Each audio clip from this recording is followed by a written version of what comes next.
Morning. बैठे। Thank you Saurabh, कहाँ से आए आप? जी सर, मैं अलवर राजस्थान से। अलवर से आए। कुछ बताइए अपने बारे में। जी सर, मेरा नाम सौरभ शर्मा है और मैं अलवर राजस्थान का रहने वाला हूँ। 2009 में मैंने अपनी 10वीं कंप्लीट करके अपना डिप्लोमा सिविल इंजीनियरिंग में अलवर से किया 2012 में, और उसके बाद मैंने सिविल इंजीनियरिंग में बीटेक की 2015 में, वो भी अलवर से ही MITRC कॉलेज से। जिसके बाद मैं तैयारी में अपनी जो प्रिपरेशंस है वो कर रहा था, तो 2 साल जॉब के साथ मैंने प्रिपरेशन की। उसके बाद 2018 में RPSC का फॉर्म आने के बाद मैंने इसी पे पूरी तरह से फोकस करके प्रिपरेशंस अपनी यहाँ से की, मतलब सेल्फ प्रिपरेशंस की। और करंटली मैं अभी DMRC में कॉन्ट्रैक्चुअल जॉब कर रहा हूँ, और ये अभी लास्ट मार्च से। ये कब से कर रहे हैं? मार्च से। मार्च से कर रहे हैं। उससे पहले 2015 से लेके आप 21 तक बिल्कुल फ्री थे? हाँ सर, मतलब part time job. Part time क्या करते थे? Sir teaching. टीचिंग करते थे। आपकी पहली प्रेफरेंस PWD है? यस सर, इसमें मुझे जो टाइप्स ऑफ जॉब, मतलब टाइप्स ऑफ वर्क है, वो अलग अलग डिफरेंट टाइप्स ऑफ वर्क देखने को मिलेगा। क्योंकि अगर मैं PhD में जाऊंगा तो शायद जो पाइपलाइंस हैं और उनका कंस्ट्रक्शंस है तो वो काम मतलब हम देख पाते हैं, पर बाकी जैसे PWD में हम जाते हैं तो रोड का कंस्ट्रक्शन हुआ, बिल्डिंग्स का कंस्ट्रक्शन हुआ, तो वर्सटाइल एक जॉब मिलेगी मुझे जिसमें मैं अलग अलग टाइप के लेकिन अगर आपको मिली गई पंचायती राज सपोज या PhD मिल गया तो सर वहाँ पर ये है कि वो मेरी चॉइस लास्ट चॉइस है हालांकि, पर ये है कि मैं अपना जो ज़्यादा अच्छा एफर्ट जो है वो मैं PWD में दे पाऊँगा, क्योंकि वो वर्सेटाइल जॉब है, उसमें मैं शायद अपनी लाइफ टाइम खुशी खुशी से अच्छा एक सरकार के साथ सर अच्छे एंथुजियाज्म के साथ करने की बात है कि हम हर जॉब करते तो आप PhD में एंथु के साथ काम नहीं करोगे तो हमारा तो नुकसान होगा ना? नहीं सर, ऐसा नहीं है कि मैं बिल्कुल एंथुजियाज्म नहीं दिखाऊंगा, पर थोड़ा हाँ दिखाएंगे। हाँ नहीं ऐसा नहीं है, पर हाँ वो मतलब एक अपना एक चीज़ हमें कुछ बहुत पसंद होती है, थोड़ा कम पसंद होती है, तो वो होता है। आप अलवर से हो? जी सर। अलवर के बारे में बताओ। सर अलवर राजस्थान का सिंहद्वार इसे कहा जाता है, या राजस्थान का स्कॉटलैंड जिसे हम कहते हैं। इसके अलावा सर अलवर में फेमस चीज़ों की अगर मैं बात करूँ तो स्कॉटलैंड कहाँ है? अलवर का स्कॉटलैंड कहाँ है? स्कॉटलैंड सर UK में। UK में है? तो UK कहाँ है? सर UK देश है? UK UK के अंदर स्कॉटलैंड शहर है? सर कंफर्म नहीं हूँ मैं, मतलब यूरोप में है स्कॉटलैंड एक्चुअल में। यूरोप, हाँ यूरोप बोलते हैं। यूरोप में स्कॉटलैंड के बारे में क्या स्पेशलिटी है? क्या सर वाइन, हाँ सर वाइन वहाँ की जो है वो मतलब वाइन का उत्पादन वहाँ बहुत ज़्यादा है, जिससे हम अलवर को उसी से कंपेयर करके हम अलवर को जो है राजस्थान का स्कॉटलैंड या इंडिया का स्कॉटलैंड कहते हैं। ओके, अलवर में वाइन का उत्पादन होता है? Yes sir. शुरू से?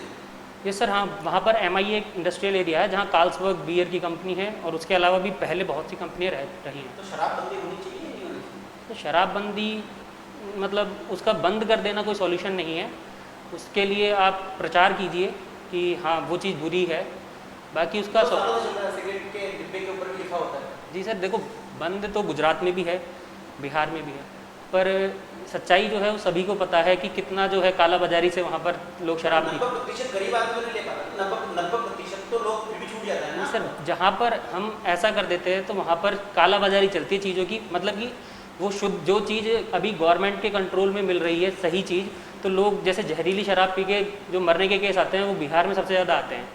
तो उसका यही कारण है कि वहाँ शराबबंदी जो है अभी पिछले 4-5 साल पहले से की गई है, तो वहाँ पर ऐसे केस देखने को ज़्यादा मिलते हैं।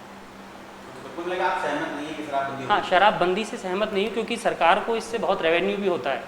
जैसे कोरोना काल में हमारी सारी चीज़ें बंद थी, तो सरकार ने जो रेवेन्यू अपना कमाया वो सब मतलब इस पर टैक्स बढ़ाकर कमाया। तो सरकार को क्या इस तरह के उपाय नहीं करना चाहिए कि उसको रेवेन्यू के लिए कोई दूसरा ऑल्टरनेट पैदा करे, बजाय कि शराब से हो उस संस्कृति से रेवेन्यू जनरेट करने की कोशिश कर रही है? क्या उनको इंडस्ट्री की तरफ नहीं जाना चाहिए? क्या उनको दूसरे रिसोर्स पैदा नहीं करने चाहिए आज़ादी के 50 साल बाद? नहीं सर, बिल्कुल करने चाहिए थे, पर मतलब यह भी एक कल्चर जो है हमारे यहाँ के वेस्टर्न कल्चर जो यहाँ पर रहा है, तो वहाँ से हमने लिया है कि शराब जो है एक हमारे इसमें वेस्टर्न कल्चर में इसलिए आया कि वहाँ ठंड पड़ती है। जी बिल्कुल, इसलिए they need. Yes sir, but sir इसमें मैं ये कहूँगा कि ऑप्शंस जो हैं हमारे यहाँ शायद सरकार के पास बहुत ज़्यादा अवेलेबल नहीं है। या तो पेट्रोल प्राइस, सरकार का फेलियर है ना। हाँ सरकार सर किसी तरह से मैं कहूँगा कि हाँ किसी उसमें तो फेलियर है कि हमें और कहीं से भी जो है रिसोर्सेज तलाश करने चाहिए।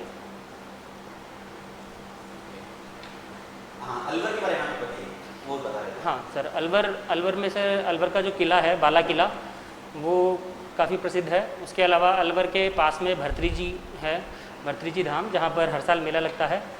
उसके अलावा पांडुपोल है जो भर्तरी से थोड़ा ही आगे है, जो सरिस्का वन्य अभ्यारण्य है, उसमें क्या मिला सरिस्का टाइगर रिजर्व उसी में है। उसके अलावा सरिस्का के बारे में तो डेप्थ बताओ, कहाँ कैसे कैसे क्या है इसमें। हाँ सरिस्का सर, सरिस्का थानागाजी से 5 किलोमीटर पहले पड़ता है और अलवर जयपुर मार्ग पे। इसमें सर टाइगर जो है कितने टाइगर? सर अभी करंट में मुझे आइडिया नहीं है सर, श्योर नहीं हूँ मैं, 12 हैं शायद। तो उसमें टाइगर पैंथर्स भी हैं। उसके अलावा हरे तोते के लिए, हरे कबूतर्स के लिए प्रसिद्ध है वो, और बाकी मोर जो हमारा राष्ट्र पक्षी है वो भी वहाँ बहुत पाया जाता है।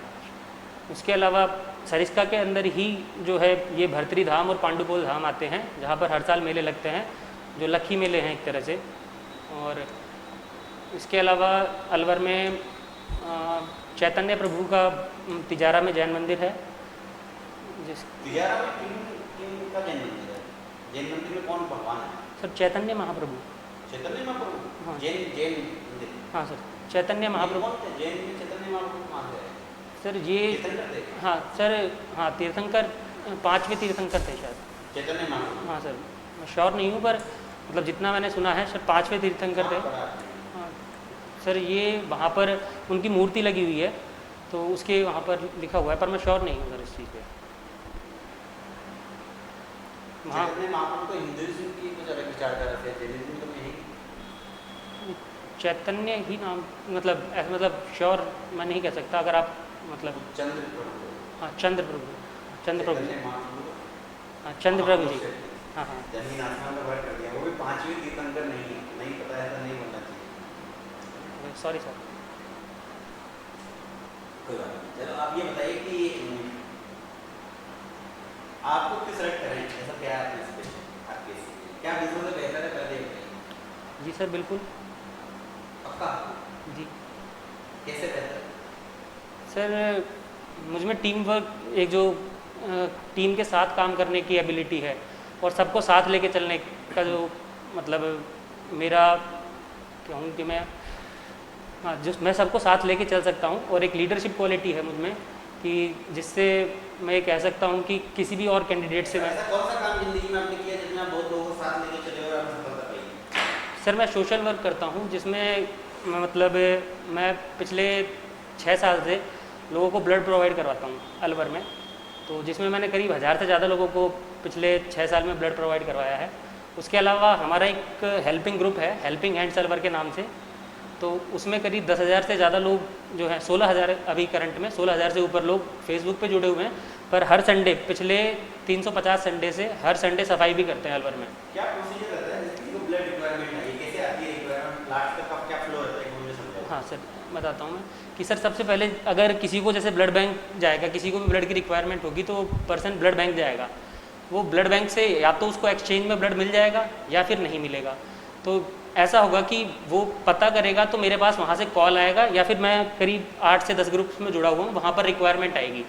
तो वो जो जैसे ही मुझे पता चलेगा कि किसी को इस ब्लड की रिक्वायरमेंट है, मैं उस पर्सन को कॉल करूँगा जिसको रिक्वायरमेंट है। मैं पहले उनसे ये कंफर्म करूँगा कि उनकी फैमिली में कोई देने वाला है या नहीं, या वो मेरे पास ब्लड बैंक्स के अलवर के नंबर हैं, मैं उधर कंफर्म करूँगा कि वहाँ अवेलेबल है या नहीं। इस सब के बाद कंफर्मेशन हो जाने के बाद मैं, मेरे पास कॉन्टैक्ट्स है जो है, मैं जिसका भी कॉन्टैक्ट सेव करता हूँ तो उसमें पहले मैं उसका ब्लड बैंक जो ब्लड ग्रुप है वो सेव करता हूँ। जैसे आपका नाम XYZ जो भी है। तो आप कहाँ सेव रखते हैं? हाँ क्या सर? कहाँ सेव रखते हैं? सर मोबाइल में।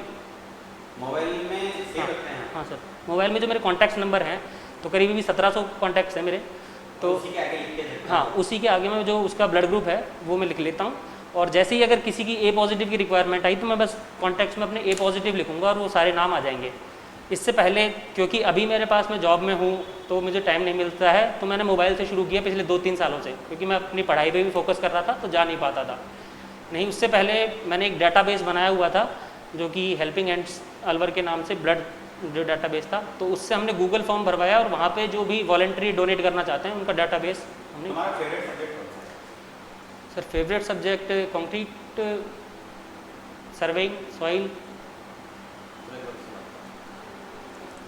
कंक्रीट के अंदर एडमिक्सचर होता है अगर आपने पढ़ा हो तो। जी सर।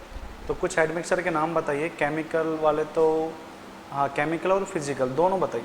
केमिकल और mineral admixtures. Sir mineral admixtures में राइस हस्क, मेटाकोलाइन, सिलिका फ्लूम, और केमिकल एडमिक्सचर्स में जो भी रिटार्डर, एसेलेटर, एयर एंटरटेनिंग एजेंट्स, तो एयर एंटरटेनिंग एजेंट्स जैसे हैं तो उसमें रेजाइंस हम यूज़ लेते हैं, वेजिटेबल ऑयल्स यूज़ लेते हैं, और रिटार्ड वाटर रिपेल एडमिक्सचर होता है। वाटर रिपेल हाँ, एडमिक्सचर। इसके बारे में बताइए कौन सा होता है, इसका काम क्या रहता है और किस वर्क में हम इसको यूज़ करना चाहेंगे। Sir water repel admixture, sir repel का मतलब ऐसा मुझे याद नहीं आ रहा कि वाटर रिपेल एडमिक्सचर का, मैंने सुना है कि जो वाटर रिड्यूसिंग ज़रूर होता है सर, वाटर रिड्यूसिंग वो उसी को ही कहते हैं। हाँ उसी को। तो सर सुपर प्लास्टिसाइजर और प्लास्टिसाइजर्स जो होते हैं उसमें लिग्नोसल्फाइड जो होता है तो वो हमारा सुपर प्लास्टिसाइजर होता है, जो कि डिस्पर्स कर देता है और हमें वाटर ज़्यादा अवेलेबल करवाता है, जिससे कि हमें जो वाटर की क्वांटिटी उसमें चाहिए होती है कंक्रीट में वो कम हो जाती है, इसलिए वाटर रिड्यूसिंग होता है। इसको हम ऐसी जगह पर यूज़ लेते हैं जहाँ पर हमें वाटर कंटेंट तो जो है उसकी स्ट्रेंथ तो हमें सेम रखनी है, पर वाटर कंटेंट जो है हमें कम नहीं करना है, वर्केबिलिटी भी सही रहेगा। जो सिलिका फ्यूम है वो किस मटेरियल से मिलता है हमें? Silica flume, silica flume sir हमें सर श्योर नहीं हूँ मैं, शायद पिग आयरन के से होता है जो। कंक्रीट में कितना परसेंटेज अलाउ है as per IS code? Sir admixtures sir अलग अलग एडमिक्सचर्स के वो तीनों नहीं, इनके मिनरल वाले के, मिनरल जैसे सिलिका फ्यूम के, फ्लाई एश के, इनका कुछ परसेंटेज 30 to 70% तक भी अलाउ है, 30 to 70% तक भी अलाउ है, बट जो कोड ने हमें दे रखा है वो 30% तक का दे रखा है। 30% का। हाँ। और फ्लाई एश का? फ्लाई ऐश का 35% है सर। 35। 25 to 15 से 20 पड़ा था। 15 से 20 सर ऐसा कोड में मैं मतलब एज सच 15 से 25 या 20 ऐसा श्योर नहीं। चले कोई बात नहीं। आपके पास कंक्रीट की अगर बात करें तो एक आपके पास कितना कंक्रीट अलाउ है इंडिया के अंदर, ये कितने ग्रेड तक के कंक्रीट इंडिया में हम बना सकते हैं? इंडिया में सर आप अभी जॉब कहाँ पे कर रहे हैं कॉन्ट्रैक्ट बेसिस पे? सर मैं DMRC में। DMRC में। Yes sir. तो वहाँ पे मैक्सिमम कितना ग्रेड यूज़ हो चुका है कंक्रीट का? Sir M60। M60। M100 use नहीं हुआ? सर अभी DMRC में नहीं हुआ। M60 हम जनरली यूज़ ले रहे हैं कॉलम्स में, जिसको पियर्स बोलते हैं, तो M55 M60 तक का यूज़ लिया जा रहा है। क्योंकि कोड मॉडिफाइड हुआ जब उसको M100 कर दिया गया। Yes sir. तो वहाँ पर DMRC में यूज़ हुआ था 2013 में। जी सर, तो टेस्टिंग्स हम जो है M150 की भी कर चुके हैं वहाँ पे DMRC में, जो NCCBM लैब है, हमने M150 तक का टेस्टिंग दिया है, पर स्पेशल प्रोविजंस में उसको मतलब यूज़ करने के लिए हमने टेस्टिंग्स करवाई हैं DMRC ने उस चीज़ के लिए। तो स्ट्रक्चर में कहीं पे यूज़ करा? तो स्ट्रक्चर में मतलब एज़ पर माई नॉलेज तो नहीं। और M100 का कोई नॉलेज है कहाँ पे यूज़ किया? नो सर, कोई आइडिया नहीं है।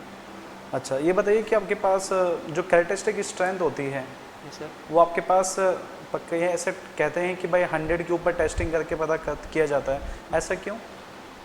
सर हमें मतलब ऐसा नहीं है कि हम 100 ही क्यूब लें, ऐसा एज सच ज़रूरी नहीं है। हमें 95% जो है वो देखना होता है कि 95% जो हमारे क्यूब्स हैं वो उस पर फेल नहीं हो, वो उस स्ट्रेंथ को हम कैरेक्टरिस्टिक स्ट्रेंथ कहते हैं, उससे कम स्ट्रेंथ नहीं हो 95%। टेस्टिंग तो 100 पे करके ही तो 95 निकालोगे आप? सर 95 तो हम 50 पे करके ढाई की मतलब ढाई नहीं कर सकते, इसलिए ऐसा कोई नंबर ले लेंगे जिसपे 95% में डिफाइन होता है वो। सर परसेंटेज वाइज रहता है। हाँ, परसेंटेज वाइज देखो। और ये 5% चांस क्यों छोड़ दिया जाता है? सर 5% चांस वो सर टेस्टिंग में हमारा मतलब जो साइट कंडीशंस है वैसी नहीं होती टेस्टिंग की, शायद उस वजह से मतलब श्योर नहीं हूँ। M60 के लिए स्टैंडर्ड डेविएशन कितना लेके चलते हैं हम कंक्रीट के अंदर? सर 5। 5। वैसे कोड ने सर डिफाइन किया है M55 तक, तो जिसका 5 दिया हुआ है। उसके बाद हम जो है एज़ पर जो हमारी साइट इन्वेस्टिगेशंस है उनके अकॉर्डिंग कर सकते हैं चेंज। अच्छा, एक आपके पास कंक्रीट की क्वालिटी को टेस्ट करने के लिए कुछ टेस्ट करते हैं आप? कंक्रीट की क्वालिटी को चेक करने के लिए यस सर बहुत सारे टेस्ट हो सकते हैं। बताइए कुछ। जिस सर अगर हमें वर्केबिलिटी चेक करनी है तो हम स्लम्प टेस्ट कर सकते हैं, कॉम्पैक्शन फैक्टर टेस्ट कर सकते हैं। अगर मान के चले कि मैं किसी कंक्रीट को रिसर्च वर्क से यूज़ करना चाहता हूँ, यस सर। जैसा आपने कहा कि मैंने M150 ग्रेड के लिए कंक्रीट का टेस्टिंग किया था, ठीक है, तो आपने वहाँ पे कौन सा टेस्ट करना चाहो उसकी वर्केबिलिटी को फाइंड करने के लिए? सर एक तो 150 के लिए एक तो हम सेल्फ कॉम्पैक्टेड कंक्रीट जो होता है उसको पहले प्रीफर करते हैं, जिसमें कि एडमिक्सचर्स का यूज़ होता है। अब एडमिक्सचर्स का जब यूज़ होता है तो हम अलग अलग एडमिक्सचर्स के लिए जो है उसकी क्वांटिटी का टेस्ट करते हैं वो डिज़ाइन मिक्स के थ्रू कि इसकी क्वांटिटी इतने पे इतनी स्ट्रेंथ दे रहा है या नहीं। दूसरा कंक्रीट का जब ब्लॉक बनाते हैं हम उसके बाद उस पर NDT टेस्टिंग्स भी की जाती हैं, कोर टेस्टिंग्स भी, कोर कटर जैसे हुआ या हैमर कौन सा था, स्मिक हैमर टेस्ट जिसको बोलते हैं, और अल्ट्रा पल्स वेलोसिटी टेस्ट, ये हम नॉन डिस्ट्रक्टिव टेस्टिंग के पार्ट में करते हैं। इसके अलावा जो है कंक्रीट की जो स्ट्रेंथ होती है वो मेनली होती है उसकी परमेबिलिटी, जितनी ज़्यादा वो इम्परमेबल होगा। कोई सा एक टेस्ट को एक्सप्लेन करिए NDT वाला जो भी आपने नाम बताया अभी। Rebound hammer test. तो सर रिबाउंड हैमर टेस्ट में हम क्या करते हैं, एक हमारे पास रिबाउंड हैमर होता है जो कि एग्जैक्ट रिजल्ट नहीं देता बट हमें ये 70% तक आइडिया दे देता है कंक्रीट की स्ट्रेंथ का। उसमें सर हम ग्रिड बनाते हैं 6 का ग्रिड बनाएंगे और उधर हम उस रिबाउंड हैमर को टच करके और उससे छोड़ के फिर बटन से पुश करेंगे तो वो उस पर हमें रीडिंग दे देगा। जो कोई DT टेस्ट के बारे में बताइए ना। क्या सर? जैसे NDT टेस्ट बताए हैं तो कोई DT टेस्ट बताइए। डिस्ट्रक्टिव टेस्ट यस, जो कि मतलब स्ट्रेंथ को डिफाइन करता हो। ऐसे क्वालिटी पैरामीटर को चेक करता है वो भी। क्वालिटी पैरामीटर को सर तो हम स्लम्प टेस्ट भी कह सकते हैं। DT मतलब डिस्ट्रक्टिव टेस्ट। अच्छा, destructive test. Destructive test compressive strength test जो हो गया हमारा क्यूब का हम जो करते हैं, तो उसमें सर हम क्यूब कास्ट साइड से सैंपल ले लेंगे। जो ये DT और NDT टेस्ट है तो मेंबर पे किए जाते हैं डायरेक्ट, क्यूब बना के टेस्ट नहीं किए जाते हैं। नॉन डिस्ट्रक्टिव NDT जो टेस्ट किया होगा आपने वो डायरेक्ट मेंबर पे वॉल पे किया डायरेक्ट, कोई सैंपल थोड़ी ना बनाते हैं उसके लिए। ऐसे मतलब DT पार्शियल डिस्ट्रक्टिव टेस्ट होता है सर, कोर कटर टेस्ट। तो उसमें हम पार्शियली जो है सैंपल स्ट्रक्चर से लेते हैं और उसको इसलिए क्योंकि स्ट्रक्चर थोड़ा पार्शियल डिस्ट्रक्टिव होता है इसमें, इसलिए उसको पार्शियल डिस्ट्रक्टिव टेस्ट कहते हैं। बाकी फुली डिस्ट्रक्टिव टेस्ट मतलब ऐसा। कोर टेस्ट जनरली कहाँ पे यूज़ करते हैं अगर बात करें तो? सर जब रेनफोर्समेंट जैसे कहीं पे कवर जो है वो फॉल आउट हो गया है और रेनफोर्समेंट जो है वो दिखने लग गया है या फिर उस पर जंग दिखने लग गई है, तब हम कोर टेस्ट वहाँ पे भी करते हैं। उसके अलावा जहाँ पर डिफ्लेक्शन कहीं ज़्यादा आ गया हो तो वहाँ हम देखेंगे कि यहाँ पर एज़ पर जो मतलब ड्राइंग्स हैं वहाँ पर कुछ चीज़ें दी गई हैं कि नहीं गई, जैसे स्पेसिंग, तो उसके लिए भी हम देख सकते हैं। उसके लिए कोर टेस्ट से पहले हम एक परफोमीटर होता है उससे हम चेक करते हैं कि रेनफोर्समेंट की स्पेसिंग जो है वो सही है क्या नहीं, या फिर रेनफोर्समेंट कितने स्पेस पे है जहाँ से हम सैंपल ले सकते हैं। और दूसरा कोई टेस्ट किसके अलावा सर मतलब? ठीक है। सौरभ, आपने बताया कि काफ़ी टाइम तक आपने टीचिंग भी की। ये सर करीब 1.5 साल। क्या पढ़ाया आपने? Sir surveying.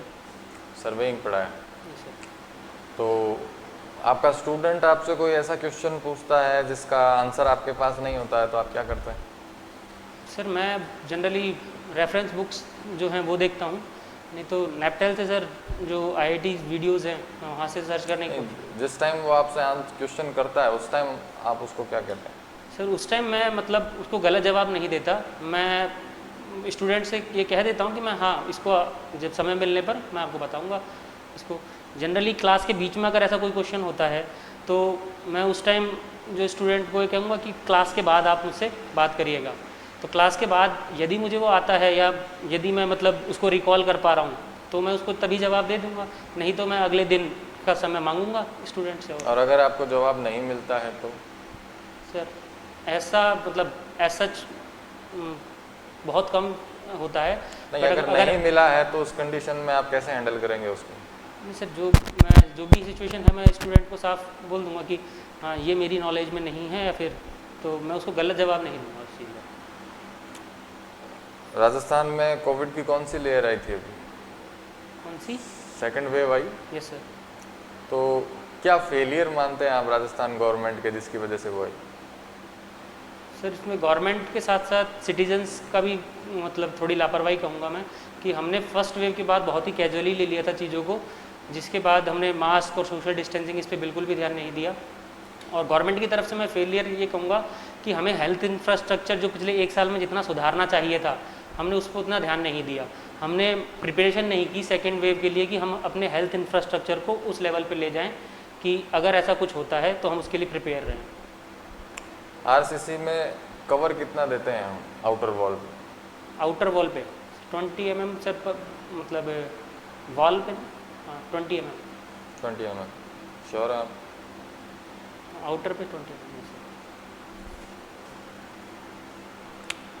सिलेंडरनेस रेशियो के बारे में कुछ बताएंगे? Slenderness ratio sir effective length और मिनिमम रेडियस ऑफ जायरेशन का रेशियो। यूज़ क्या है इसका? सर कोई भी कॉलम जो बकल करता है वो मैक्सिमम सिलेंडरनेस रेशियो जहाँ से होता है वहाँ से बकल करता है, मतलब उस सेक्शन से। मतलब सॉरी सर, मैं मतलब एक्सप्लेन अभी रिकॉल नहीं कर पा रहा हूँ उसको। कोई कॉलम आपने डिज़ाइन किया है और उसमें बकलिंग हो रही है, सही करने के लिए क्या करेंगे आप? बकलिंग हो रही है तो सर उसके लिए सर हम जैकेटिंग प्रोवाइड कर सकते हैं उसे। हम मतलब एक्स्ट्रा रेनफोर्समेंट केज बना के उसकी जैकेटिंग प्रोवाइड करके और उसे सही कोई किया। स्टील कॉलम बकल कर रहा है। अच्छा, स्टील कॉलम बकल कर रहा है तो सर बकल पॉइंट पे हम प्लेट्स प्रोवाइड कर सकते हैं जिनको हम स्लाइसेस जो होती हैं, फ्लेंज प्लेट्स। स्लाइस? हाँ, एग्जैक्ट नेम रिकॉल नहीं। Column splices? हाँ, कॉलम स्प्लाइसेस। क्या वर्क है उनका? सर कॉलम स्प्लाइसेस कनेक्ट करने के काम आती हैं। किसको कनेक्ट करने? 2 अलग अलग कॉलम्स को है। लेसिंग क्या काम आती है?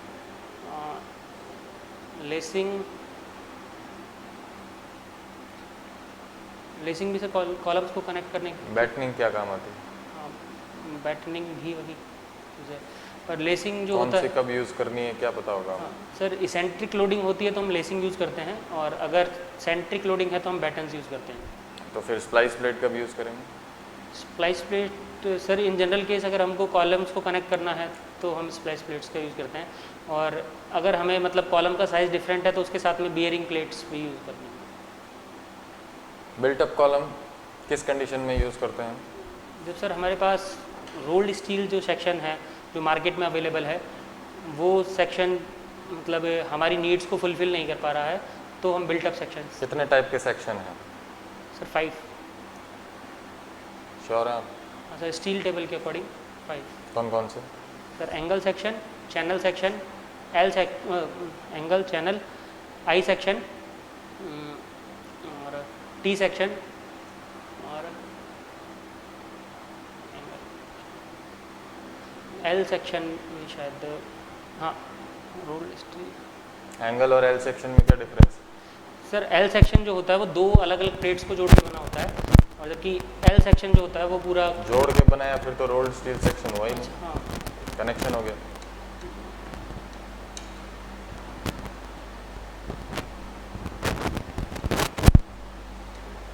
एक सेक्शन सर मैं रिकॉल नहीं कर पा रहा। आरपीएससी के बारे में कोई भी 2 अच्छी बातें हैं जिसकी वजह से आप आरपीएससी ज्वाइन करना चाहते हैं? 2 अच्छी बातें हैं सर।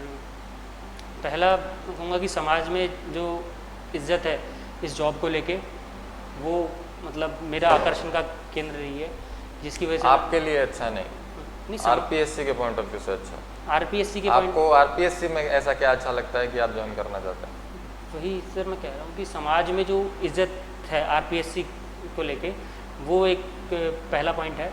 और दूसरा मैं कहूँगा कि जो आरपीएससी का फील्ड ऑफ वर्क है वो पब्लिक से जुड़ा हुआ है, तो वो मुझे काफ़ी अच्छा लगता है कि हम किसी भी फील्ड में काम करें, चाहे वो पीएचईडी हो, चाहे वो पीडब्ल्यूडी हो, चाहे वो पंचायती राज हो, हम हमेशा पब्लिक के लिए कुछ ना कुछ अच्छा काम करते रहेंगे।